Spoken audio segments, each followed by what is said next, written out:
Today I want to show you how I edit my digital paintings to go from just digitally painted to fully finished. I have never shown this part of the process before because it is just trial and error. There's nothing that you have to follow in this process step by step, but this is how I go about figuring out how to add my finishing details to every single painting. So in my last video, I talked about how I paint in Clip Studio Paint and I don't paint in Photoshop. The pendulum must now swing to the other side. So I show you how I do use Photoshop and Lightroom. I am sure you can do all of this in a free painting program in Clip Studio Paint. It's just because I already have to use these programs for everything else, like the thumbnail in this video, creating my prints, etc.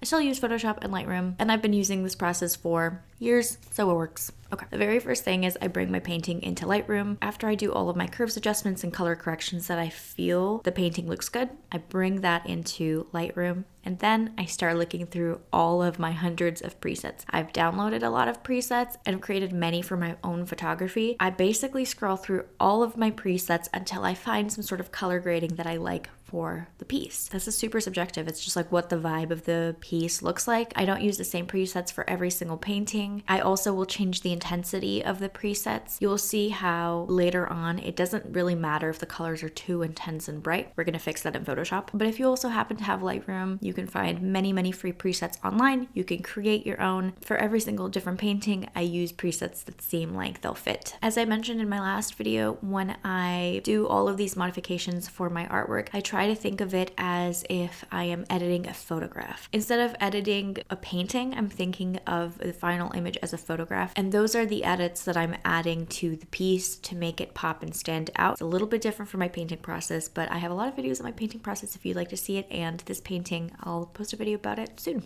For this piece, I decided to use a preset that I had downloaded from like a very old, back in the day, Visco inspired preset pack. It was free, I think, but I ended up using one that added just a little bit of clarity and contrast to the piece, a little bit of blues and browns with basically all my presets. I try to not have them blow out the blacks or the whites. Whatever I do in Lightroom, I don't want the gamut of colors to really blow out of proportion either to super light or super dark. I try to still keep it in the middle. In the past, I've preferred very cool tones in my pieces, and recently I've been loving warmer tones in my digital paintings, and so in general, I try to skew all of the presets to a little bit of a warmer temperature. I'll also play around with the tint from being either more green or more magenta and see what I like for the piece. Trial and error, you just have to make tiny little adjustments and decide what you like better. There's no right answer. I also always love to add a little bit of extra texture and clarity. I tend to stick away from the dehaze unless I really haven't done a good job with the contrast in the piece, but adding the texture and clarity makes it so that you can see the brush strokes a lot more intensely. I also like to add sharpening, and honestly, with all of these, I go a little bit over what I am intending for the final piece. You'll see why. I also add a ton of grain to my paintings. I really like the effect that grain gives to my paintings, the same way I love it in photographs. It makes it look a little bit more lived in, a little bit more interesting. I play around with the size of the grain and the amount, and then a lot of times presets are not going to 100% do the color correction that I want for the painting, so I'll go into HSLs, and for every individual color I might switch some stuff up. So in this painting specifically, I wanted the pinks to be a little bit more pink versus a little bit more peachy, and I think I added a little bit of extra warmth and orangey tone to the yellows so that I can have a little bit more of a vintagey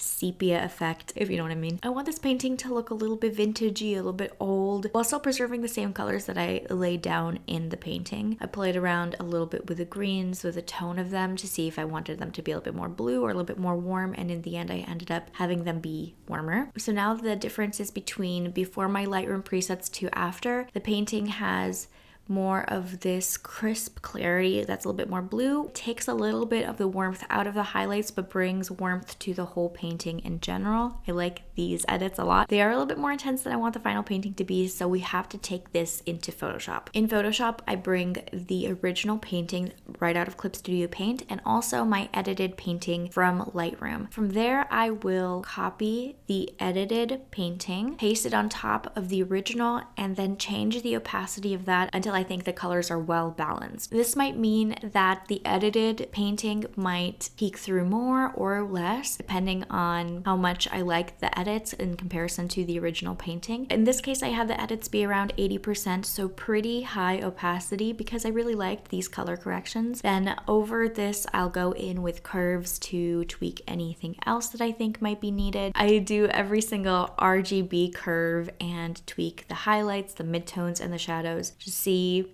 if I like any additional edits. Sometimes I do these edits and then I toggle on and off the curves that I just did, and I might just delete them. I might not like them, but this is basically what I do for every single painting. I check to see if the curves can add a little bit more dimension to the painting. In this case, I did my curves adjustment and then lowered the opacity down to 37%. They added a little bit more of a blue tinge to the painting, but a lot of times every adjustment that I do, I'll scale down the opacity because I don't want it to be too intense. In this specific painting, with all of the adjustments that I made, I felt that there was some lacking contrast in the shadows, and so I decided to add some blue shadows on a multiply layer over some of the face and some of the hair so that the drawing could have a little bit more dimension. I really don't do this for every single painting, but because this painting is a little bit different from what I've been recently doing, I'm just experimenting a little bit more and playing around with the style, the colors, the composition, and you really just have to play around with what you think looks good. It's more about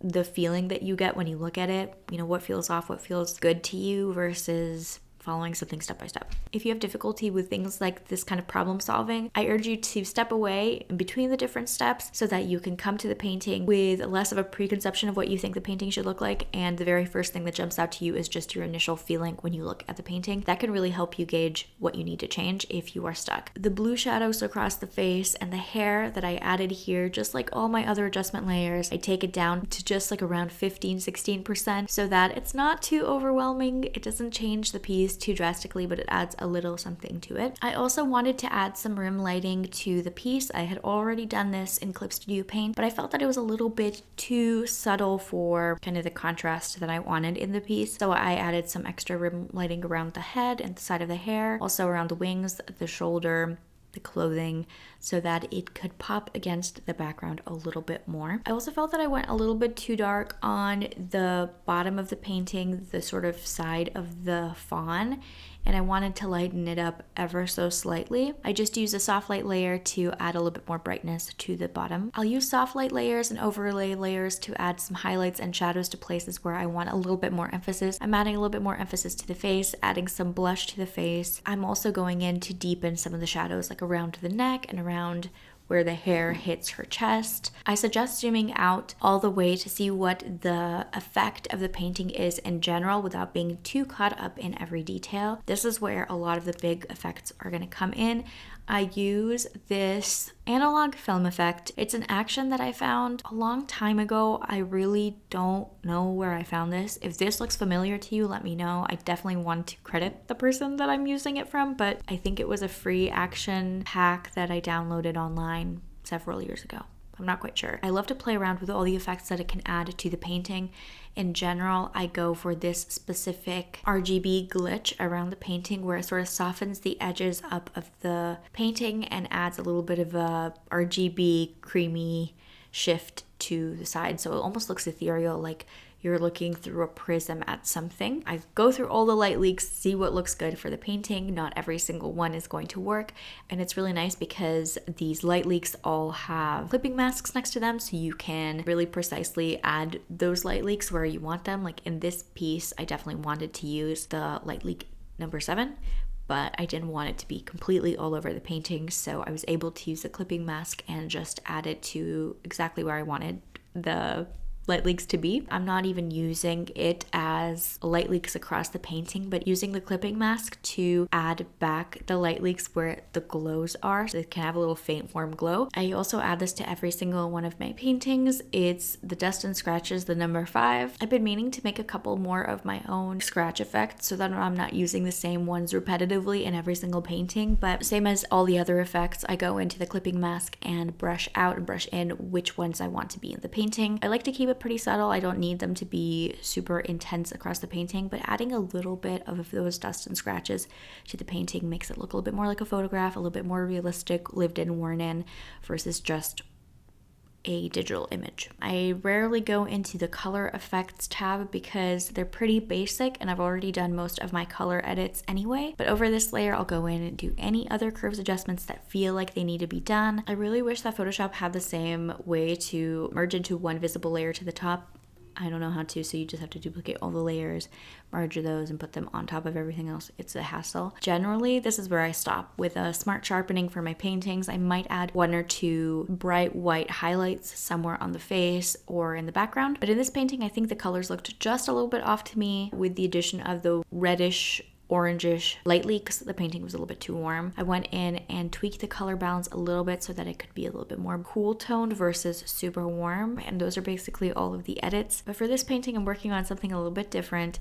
I have been meaning to keep working on this one project that I started in college. I started a little sort of sprite compendium of Eastern American flora and fauna inspired fairies and sprites. It's inspired by both like an 1800s academia research angle, but also inspired by like the Tinkerbell books, the little Disney fairy books with digital illustrations, with watercolors, with pencil sketches. I loved those books. I have most of the whole collection that I just got on Thrift Books that I'm inspired by, but similar vibes. A little bit playful and a little bit realistic. This painting was a lot less based on actual flora or fauna that I have been researching, but I just wanted to get back in the same groove. All the information in this one spread is a little bit vague, like the peony petals for the dress. But listen, where I live, I have many peonies in my garden. I have like a dozen or more peony bushes that are pink and white. We also have many deer in the area that we live. It's actually a huge problem in terms of car accidents. You don't even know how many times I've almost hit a deer, especially now that the nights are so much longer. Stay safe out there, and I hope I stay safe.